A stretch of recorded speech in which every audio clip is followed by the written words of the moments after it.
I am always forward.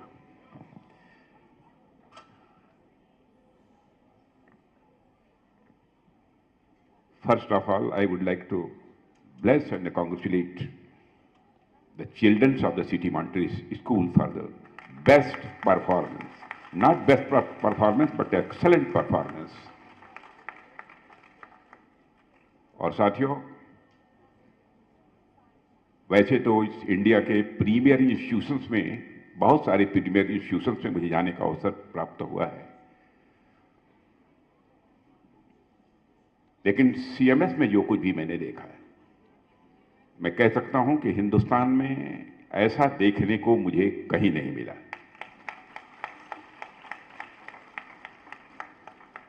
यह हम सब लखनऊ वासियों का सौभाग्य है कि सिटी मॉन्टेसरी स्कूल जैसी संस्था, जैसा इंस्टीट्यूशन हमारे उत्तर प्रदेश की कैपिटल में यहां पर काम कर रहा है। इसके पहले भी यहां के स्टूडेंट्स के परफॉर्मेंस को मैंने देखा है, आज भी मैंने देखा है, लोगों के द्वारा सुना भी है। यह मैं कहूं कि सचमुच हमारा सिटी मॉन्टेसरी स्कूल यह अपने में करिश्मा है, तो यह कहना भी एग्जैगरेशन नहीं होगा।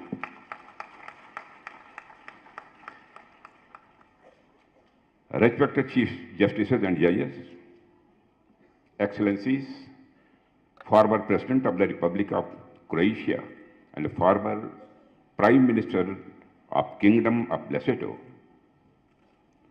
former Director of City Montessori School, Dr. Bharti Ji Gandhi,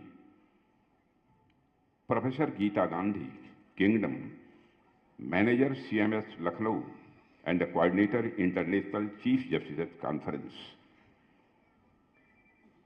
Shri Brajesh Ji Pathak, Deputy Chief Minister Uttar Pradesh, Shri Bhupendra Chaudhary, President BJP Uttar Pradesh, Shri Mahendra Singh, Member of Legislative Council. Brothers and sisters, I will deliver my speech in Hindi, and as Geeta Gandhi told me, simultaneous translation is going on there. आज city Montessori school में आयोजित international conference of chief justices of the world में आप सबके बीच में आकर मुझे बेहद खुशी हुई है। सबसे पहले मैं सिटी मॉन्टेसरी स्कूल फैमिली के प्रति हृदय से आभार व्यक्त करता हूं। यह केवल इसलिए नहीं कि आपने मुझे इस कार्यक्रम में आमंत्रित किया है, बल्कि इसलिए भी कि आप निरंतर ऐसे ही इंसाइटफुल और वैश्विक संदर्भों पर विचार विमर्श करते रहते हैं। और मुझे यह देखकर बेहद खुशी होती है कि मेरी पार्लियामेंट्री कॉन्स्टिट्यूंसी लखनऊ में ऐसे संस्थान हैं जहां आने वाले कल को गढ़ा जा रहा है,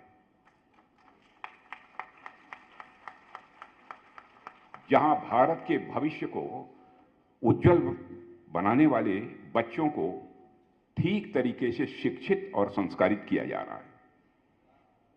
और इस संस्थान से मेरे अपने जीवन की भावनात्मक स्मृतियां भी जुड़ी हुई हैं। मेरा कई बार आपके बीच आना हुआ है और इसके संस्थापक स्वर्गीय श्री जगदीश गांधी जी मेरे पुराने व्यवहार, इस जुड़ाव को और गहरा करते हैं। अब वो हमारे बीच नहीं है। आज पुनः हमने उनको अपनी श्रद्धांजलि अर्पित की है और उनकी स्मृति को मैं नमन करता हूं। और यहां आना मुझे एक अपनत्व और ऊर्जा का अनुभव कराता है। साथियों, आज का यह कॉन्फ्रेंस अपने आप में बहुत ही अनूठा है। इस बार आपने जो थीम चुनी है, ये new look at the United Nations and it's charter, global governance for a sustainable future in A fractured world. यह थीम भी आज की परिस्थितियों में मैं मानता हूं कि काफी रेलेवेंट है। फ्रेंड्स, मेरा यह मानना है कि कोई भी इंस्टीट्यूशन, कोई भी ऑर्गेनाइजेशन, यहां तक कि कोई भी आइडिया जो होती है वह अपने समय का प्रोडक्ट होती है।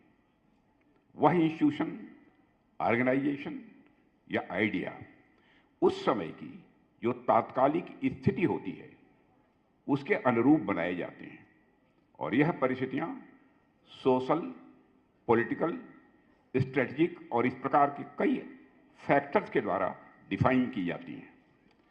और जब हम यूनाइटेड नेशंस की बात करते हैं तो सबसे पहले हमें उन परिस्थितियों पर ध्यान देना होगा कि किन परिस्थितियों में इस यूनाइटेड नेशंस का निर्माण हुआ था।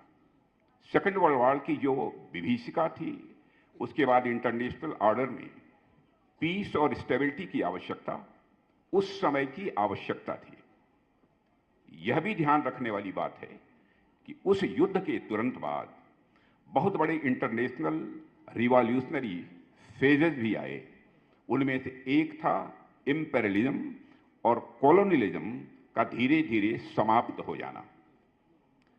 साथियों, जैसा कि हम सब जानते हैं कि सेकेंड वर्ल्ड वॉर के समय लगभग पूरे विश्व में कॉलोनियलिज्म के अंतर्गत अधिकांश देशों पर कुछ चुनिंदा देशों का आधिपत्य था। उसके बाद अगले लगभग 1-1.5 दशकों में दुनिया में कई मॉडर्न नेशंस ने जन्म लिया।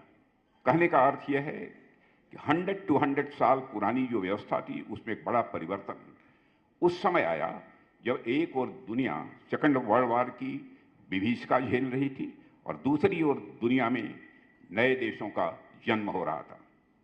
इन नई परिस्थितियों में एक नए इंटरनेशनल ऑर्डर को स्थापित करना उस वक्त की जरूरत थी। वर्ल्ड लीडर्स ने इसे भलीभांति समझा और यूनाइटेड नेशंस के रूप में एक इंटरनेशनल संस्था का जन्म हुआ। उसके बाद लगभग 4-5 डिकेड्स तक विश्व में कुछ हद तक स्टेबिलिटी रही और यूनाइटेड नेशंस ने इस इंटरनेशनल स्टेबिलिटी को मेंटेन करने में अपनी महत्वपूर्ण भूमिका निभाई। इस सच्चाई को भी नकारा नहीं जा सकता। जैसा कि मैंने पहले कहा, कोई संस्था, कोई आइडिया उस समय की देन होती है और जब परिस्थितियां बदलती हैं तो उनमें चेंजेज होना आवश्यक हो जाता है। पिछले 2-2.5 डिकेड्स में विश्व ने कई बड़े चेंजेस देखे हैं जो आज भी कमोवेश चल ही रहे हैं। साथियों, एक ओर तो जिस प्रकार की अभूतपूर्व प्रॉस्पेरिटी देखी जा रही है वह पहले हमें देखने को नहीं मिलती थी। दूसरी ओर दुनिया जिस तरह से नए और अनप्रेडिक्टेबल चैलेंजेस को झेल रही है यह भी हमें पहले देखने को नहीं मिला है। तो कहने का मतलब यह है कि प्रॉस्पेरिटी और इंस्टेबिलिटी दोनों एक साथ जिस तरह से देखे जा रहे हैं पूरे विश्व में, वह इससे पहले कभी नहीं देखे गए थे। यह पूरा समय दुनिया के लिए बिल्कुल नया है। ऐसे में यह कहना गलत नहीं होगा कि हमें इंटरनेशनल ऑर्डर के संबंध में नए सिरे से विचार करने की आवश्यकता है। फ्रेंड्स, निश्चित ही यूनाइटेड नेशन ने अपने तात्कालिक उद्देश्यों को अचीव किया, इस सच्चाई को भी कोई नकार नहीं सकता है। लेकिन आज आवश्यकता है कि इसे रीबिल्ड किया जाए, इसके बारे में कुछ नया सोचा जाए। यूएन रिफॉर्म्स के बारे में भारत का स्टैंड बिल्कुल क्लियर है। भारत सरकार ने विभिन्न फोरम्स में इसको सामने रखा भी है, कई इंटरनेशनल फोरम्स में। हम यह भी मानते हैं कि आज इसके एक्सप्रेशन के हिसाब से इसे मोल्ड करने की जरूरत है। जो भारत आज से लगभग 75-80 ईयर्स पहले था, वह भारत आज वैसा नहीं है। और ऐसे में जब भारत में डायनेमिज्म आ रहा है तो उसके लिए आज के इंटरनेशनल इंस्टीट्यूशंस में भी डायनेमिज्म आना बेहद आवश्यक है, क्योंकि बिना डायनेमिज्म के न तो कोई राष्ट्र सस्टेन कर पाएगा और न कोई ऑर्गेनाइजेशन सस्टेन कर पाएगी। ऐसे में इसे रीओरिएंट करने की आवश्यकता है, ऐसा मैं मानता हूं। साथियों, आज आप देखिए दुनिया के कई हिस्सों में युद्ध संघर्ष चल रहे हैं। इजराइल हमास संघर्ष, यूक्रेन रशिया कॉन्फ्लिक्ट, सूडान और अफ्रीका के कई क्षेत्रों में मानवीय संकट, यह हमें देखने को मिल रहे हैं। इन सबके बीच यूनाइटेड नेशंस की भूमिका हमें और भी मजबूत रूप में देखने को मिल सकती थी। मिल रही है नहीं, देखने को मिल सकती थी। हालांकि इसमें यूएन की इच्छा में कोई कमी नहीं दिखाई देती है। बस ग्लोबल पॉलिटिक्स की जो कॉम्प्लेक्सिटीज है, जो जटिलता है, बड़े देशों का जो प्रभाव है और इंस्टीट्यूशनल प्रोसेसेस की जो धीमी गति है, उसने कई बार यूएन की अथॉरिटी को प्रश्नों के घेरे में लाकर खड़ा कर दिया है। और यह स्थिति तभी बदल सकती है जब हम यूनाइटेड नेशंस को उसके मूल उद्देश्य पर वापस ले जाएं, जो कि पीस, जस्टिस और इक्वल रिप्रेजेंटेशन के रूप में हम सबने देखा था। और यह मेरा मानना है कि आज की नई दुनिया को एक नए यूनाइटेड नेशंस की आवश्यकता है। I firmly believe that the today's new world requires a new United Nations. साथियों, नए यूनाइटेड नेशन से मेरा आशय किसी नई संस्था के निर्माण से नहीं है, बल्कि इसका अर्थ है कि उसी संस्था को एक नई ऊर्जा, नई कार्यशैली और नए दृष्टिकोण के साथ पुनर्जीवित किया जाए। रिफॉर्म करना, स्ट्रेंथन करना और बदलती दुनिया के अनुरूप उसे तैयार करना। और मुझे लगता है कि आज का यह जो सम्मेलन है, यह उस पर विचार करने का एक सशक्त माध्यम है और एक उचित फोरम है। मैं रिक्वेस्ट करूंगा सभी अपने फॉरेन डिग्निटरीज से यहां पर आकर इस संबंध में भी जब भी कोई अवसर मिले तो अपने विचार व्यक्त करें। दुनिया को उसका एक मैसेज होगा। साथियों, यदि इस सम्मेलन की थीम को मैं दुनिया के सबसे बड़ी डेमोक्रेसी, भारत के रक्षा मंत्री होने के नाते देखूं, तो इसमें कई इंपॉर्टेंट एलिमेंट्स मुझे दिखाई देते हैं। आप सभी इंटेलेक्चुअल्स यहां पर मौजूद हैं। आप इस बात को जरूर समझते होंगे कि अंतर्राष्ट्रीय संबंधों का एक बेसिक फैक्ट है कि जहां सम्मान है वहीं शांति है, जहां संवाद होता है वहीं विश्वास जन्म लेता है, और जहां भी विश्वास है वहां स्टेबिलिटी और प्रॉस्पेरिटी अपने आप जन्म लेती है। साथियों, आप एक राष्ट्र के रूप में जब भारत को देखेंगे तो आपको यहां की स्टेबिलिटी के पीछे विश्वास और शांति दिखेगी। भारत की संस्कृति, भारत की नीति और भारत के व्यवहार तीनों मिलकर दुनिया को बताते हैं कि पीस और जस्टिस यह अलग अलग शब्द नहीं हैं, वे एक ही मूल्य के दो पहलू हैं। जस्टिस के बिना पीस अधूरी है और पीस के बिना जस्टिस टिक नहीं सकती है। भारत ने दुनिया को बार बार यह साबित किया है, भारत ने दुनिया को बार बार यह साबित किया है कि वह केवल एक विचार प्रस्तुत नहीं करता, बल्कि उस पर भारत अमल भी करता है। जब भी दुनिया में संकट आया, भारत का प्रयास यहां फर्स्ट रिस्पॉन्डर के रूप में पहुंचने का रहा है। मैं कुछ उदाहरण आपको देना चाहूंगा। अफगानिस्तान में फंसे लोगों को निकालना हो, नेपाल के भूकंप के बाद राहत पहुंचानी हो, चाहे श्रीलंका का संकट हो या अफ्रीका में ह्यूमैनिटेरियन असिस्टेंस प्रोवाइड करना हो, भारत हर जगह ह्यूमैनिटी की रक्षा के लिए, मानवता की रक्षा के लिए खड़ा रहा है। हमारी सेना, हमारा डिप्लोमेटिक कोर, हमारा प्रशासन, सबने यह प्रमाणित किया है कि भारत विश्व समुदाय के प्रति जिम्मेदारी अपनी समझता है, और जिम्मेदारी अपनी केवल समझता नहीं है, बल्कि अपनी जिम्मेदारी का निर्वाह भी अब भारत करता है। भारत यूनाइटेड नेशंस के मूल सिद्धांतों शांति, न्याय, समानता, मानवता सभी का सम्मान करता है और उन्हें अपने आचरण में जीता भी है। भारत वास्तव में यूनाइटेड नेशंस का जो फाउंडेशनल स्पिरिट है, भारत की परंपरा और चिंतन में सदियों से रचा बसा है। ऐसा नहीं है कि यूनाइटेड नेशंस के आने के बाद ऐसा हुआ है। भारत की परंपरा में और चिंतन में सदियों से रचा बसा है।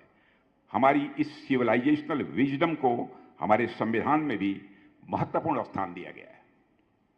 हमारे संविधान निर्माताओं ने संविधान के आर्टिकल 51 के तहत हमें यह मार्गदर्शन दिया कि हम वर्ल्ड पीस एंड सिक्योरिटी को प्रमोट करें और इंटरनेशनल लॉज का पालन करें।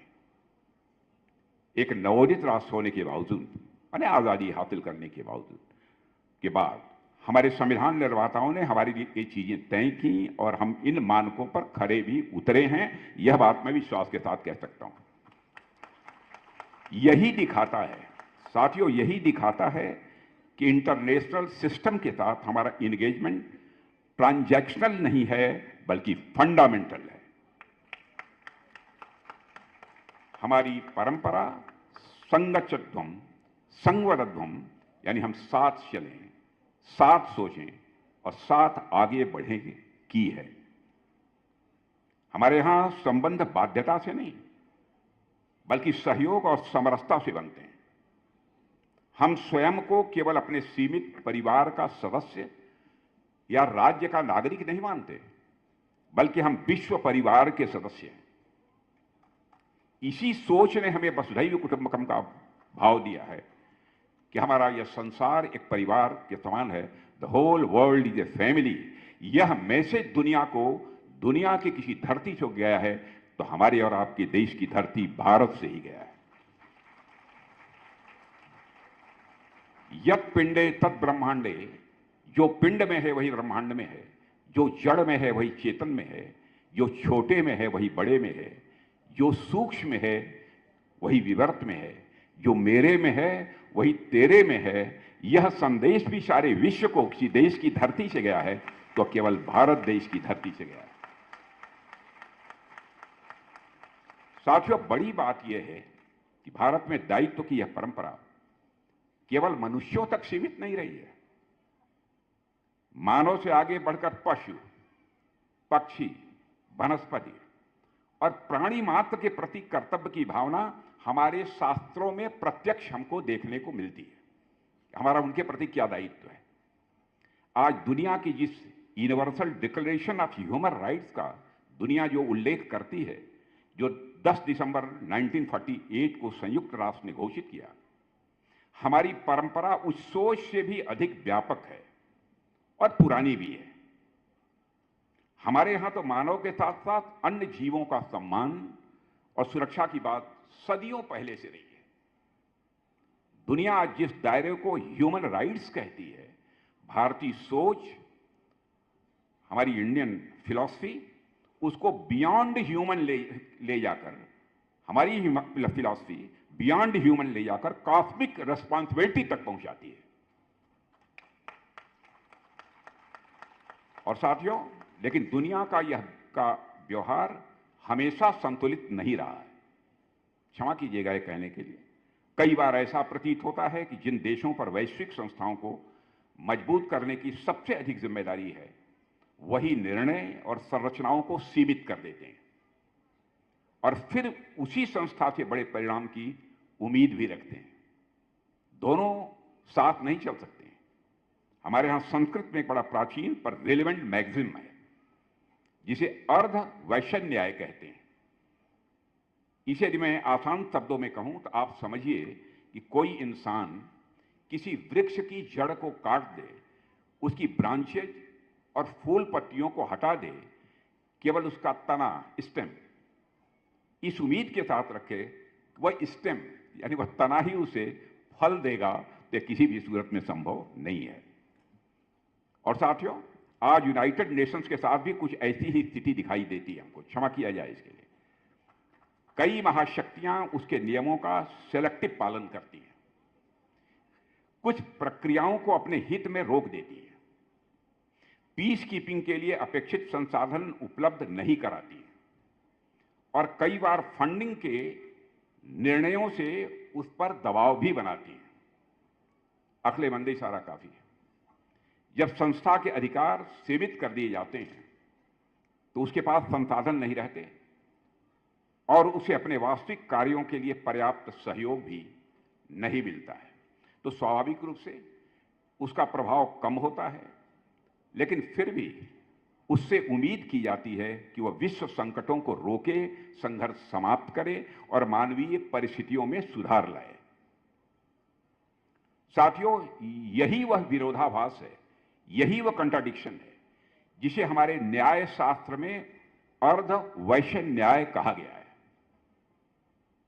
भारत ने कभी यूनाइटेड नेशन को कमजोर करने का प्रयास नहीं किया है, मैं पूरे दावे के साथ कह सकता हूं।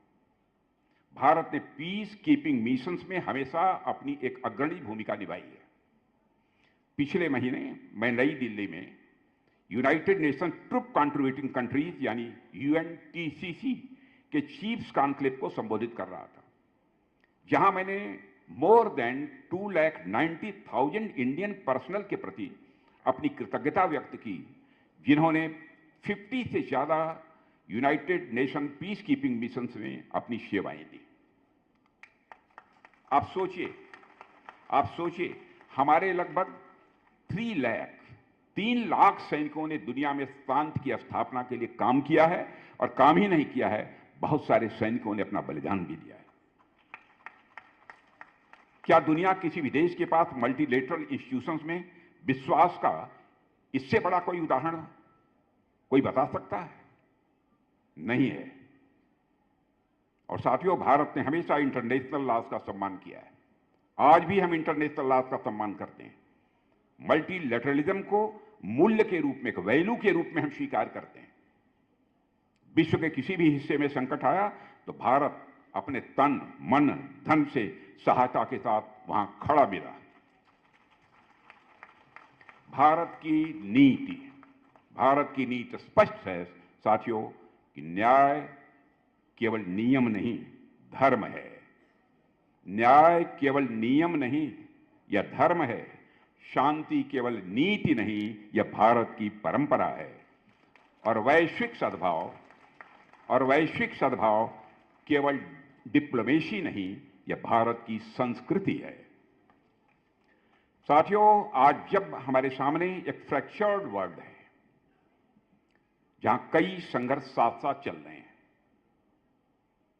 तो यह और स्पष्ट हो जाता है कि दुनिया को भारत के सिविलाइजेशनल अप्रोच से बहुत कुछ सीखने की आवश्यकता है। आज यदि हम संयुक्त राष्ट्र की रेलेवेंसी को पुनः स्थापित करना चाहते हैं तो दुनिया को यह समझना होगा कि किसी संस्था को केवल नाम भर से जीवित रखकर उसके कंधों पर बड़ा दायित्व किसी भी सूरत में नहीं डाला जा सकता है। उसे मजबूत करना ही होगा, उसे निष्पक्षता देनी होगी, उसे संतुलित प्रतिनिधित्व देना ही होगा। और इस पूरी प्रोसेस में भारत केवल सहभागी नहीं बल्कि मार्गदर्शक की भूमिका निभा सकता है, क्योंकि यहां न्याय मन से निकलता है। कर्तव्य हमारे आचरण में दिखाई देता है, और विश्व कल्याण यह हमारी जिंदगी का यह हिस्सा है। साथियों, आज हम एक ऐसी दुनिया में हैं जहां आप देख रहे हैं कि संघर्ष बढ़ रहे हैं, सीमाएं बदल रही हैं, और नई टेक्नोलॉजी ने युद्ध और शांति दोनों की डेफिनेशंस को बदल डाला है। आज हम ट्रांसफॉर्मेशन और डायनेमिज्म के कारण कई प्रकार के चैलेंजेस का सामना कर रहे हैं। ट्रेड से लेकर टेक तक, यानी ट्रेड से लेकर टेक्नोलॉजी तक, हर सेक्टर में नए चैलेंजेस हमारे सामने हैं। जियो पॉलिटिकल फ्रेगमेंटेशन और इकोनॉमिक अनसर्टेनिटी ने दुनिया में उथल पुथल पैदा की है। डिप्लोमेसी से ज्यादा हमको दुनिया में कॉन्फ्लिक्ट्स देखने को मिल रहे हैं, असमानता बढ़ रही है, जलवायु परिवर्तन जैसी चीजें भी मुश्किलें हम सबके सामने खड़ी कर रही हैं। इन चुनौतियों के अलावा कई राष्ट्र खुलेआम अंतर्राष्ट्रीय कानूनों की धज्जियां उड़ा रहे हैं। इन चैलेंजेस के बावजूद कई राष्ट्र खुलेआम अंतर्राष्ट्रीय कानूनों की धज्जियां उड़ा रहे हैं, तो वहीं कई देश खुद के ही कानून बनाकर दुनिया को डोमिनेट करने की कोशिश कर रहे हैं। साथियों, ऐसे समय में जस्टिस और पीस केवल आदर्श नहीं रह गए हैं, बल्कि ग्लोबल सर्वाइवल के यह आधार बन गए। इसलिए यह समय संयुक्त राष्ट्र संघ की आलोचना करने का नहीं है, बल्कि उसे स्ट्रेंथन करने का है। हम मानते हैं कि यूनाइटेड नेशंस को सुधारने से दुनिया बेहतर बन सकती है, लेकिन यूनाइटेड नेशन में प्रतिनिधित्व यानी रिप्रेजेंटेशन बैलेंस्ड हो, संतुलित हो, निर्णय निष्पक्ष हो और पावर शेयरिंग वास्तविक हो, तभी यह संस्था अपने मूल उद्देश्य को फिर से पूरा कर पाएगी। और इस यात्रा में आप सभी जजेज, heads of courts, legal experts और न्याय व्यवस्था के संरक्षक की सबसे महत्वपूर्ण भूमिका निभा सकते हैं, ऐसा मेरा पक्का विश्वास है। साथियों, दुनिया कानून से चलती है, लेकिन दुनिया कानून से चलती है, लेकिन न्याय और इंसाफ से दुनिया टिकती है। कानून हमें स्ट्रक्चर देता है, पर न्याय हमें डायरेक्शन देता है। और जब न्याय और शांति एक साथ खड़े होते हैं, तभी वैश्विक संस्थाएं विश्व कल्याण की दिशा में प्रभावी और सार्थक रूप से वह कार्य कर सकती हैं और अपना योगदान कर सकती हैं। भारत यही संदेश लेकर आप सभी के सामने खड़ा है कि हम एक ऐसे ग्लोबल सिस्टम का निर्माण करें जहां न्याय किसी एक देश या शक्ति का विशेषाधिकार न होकर वह यूनिवर्सल राइट बने, वैश्विक अधिकार बने। और मुझे देखकर खुशी हो रही है कि इस तरह के सम्मेलन एक विद्यालय के परिसर में आयोजित हो रहे हैं।